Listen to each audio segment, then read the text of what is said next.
এখানে আমরা একটা বিভিন্ন প্রকার বীজ দিয়ে আমরা একটা বাংলাদেশের মানচিত্র করেছি এবং বিভিন্ন বিভাগে বিভিন্ন প্রকার বীজ দেখিয়েছি।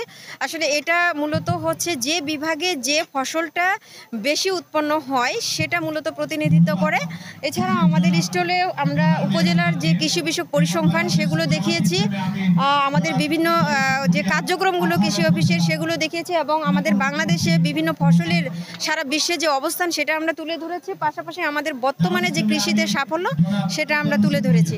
এখানে যেহেতু আজকে বিজয় দিবস এবং আমাদের পতাকার রং সবুজ এবং লাল, সেজন্য আমরা কাঁচা মরিচ সবুজ এবং শুকনা মরিচ লাল দিয়ে আমরা বাংলাদেশের জাতীয় পতাকা করেছি, যেন এটা দেখে মানুষ আজকের বিজয় মেলায় যে বিজয় দিবসের যে তাৎপর্য সেটা বুঝতে পারে এবং বাংলাদেশের প্রতি যে মানুষের ভালোবাসা এটা যেন বেশি খুব ভালোভাবে জাগ্রত হয়, সেজন্য আমরা এই পতাকাটা করেছি।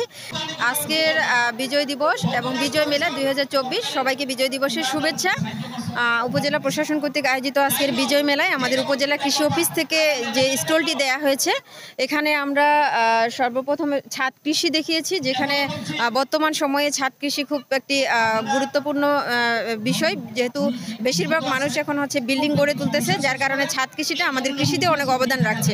এবং আমরা বিভিন্ন প্রকার এখানে বিভিন্ন জাতের নমুনা রেখেছি, বিশেষ করে আধুনিক যে জাতগুলো সে ধান, গম, ভুট্টা থেকে শুরু করে বিভিন্ন সবজির বীজ রাখা হয়েছে, যাতে বিজয় মেলায় এসে এখানে সহজেই মানুষ জানতে পারে আসলে আধুনিক জাতগুলো কি।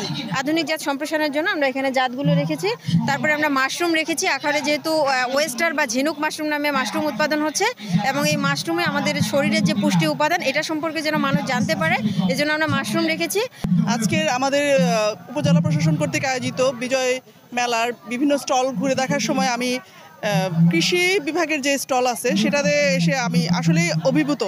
তাদের যে একটা ইনোভেটিভ কাজ এখানে ওনারা করছেন, যে মানচিত্রের মাধ্যমে বিভিন্ন শস্য কোথায় কোথায় উৎপন্ন হচ্ছে, কোথায় এগুলো সহজলভ্য সেটা যে ওনারা দেখানোর চেষ্টা করছেন। আমাদের যদি শিক্ষার্থীরা এসে এটা দেখে, তারা বইয়ে না পড়েও তারা মনে রাখতে পারবে যে কোথায় আমরা গম উৎপাদন বেশি হয়, কোথায় চা উৎপাদন বেশি হয়।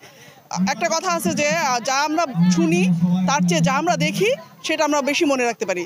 তো এই ক্ষেত্রে ওনাদের এই প্রজেক্টটা আমার কাছে খুব ভালো লাগছে এবং ওনারা আরও ভালো ভালো প্রজেক্ট সামনে আনবেন এটা আমরা আশা করি। তাছাড়াও ওনারা কাঁচামরিচের একটা প্রজেক্ট রাখছেন, যেটা দিয়ে সবুজ এবং লাল মরিচ দিয়ে পতাকা তৈরি করেছেন। এটাও খুবই ইনোভেটিভ, খুবই সুন্দর। আমি ওনাদের সর্বাঙ্গীন সফলতা কামনা করছি। এখানে যে রংপুরে গম হয়, রাজশাহীতে ভুট্টা হয়, ময়মনসিংহে ধান, ঢাকায় ডাল, সিলেট চা পাতা। অনেক ভালো লাগতেছে। বাংলাদেশ মানচিত্রের মধ্যে আমরা দেখতে পাচ্ছি ভুট্টা হচ্ছে রংপুরে গম, ময়মনসিংহে ধান, সিলেটে চা পাতা, ঢাকাতে ডাল, তারপর খুলনায় সরিষা, তারপর বরিশালে মুগ ডাল, চট্টগ্রামে মুগ ডাল, বরিশালে মাসি ডাল।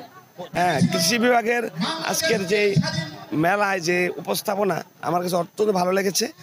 ওনাদের বিভিন্ন বিভাগে বাংলাদেশের যে এলাকাতে যে ফসল ভালো হয় ওনারা সেই ফসলকে দিয়েই ওনারা মানচিত্র তৈরি করেছে। আমার কাছে তাদের এই স্টলটা অত্যন্ত ভালো লেগেছে।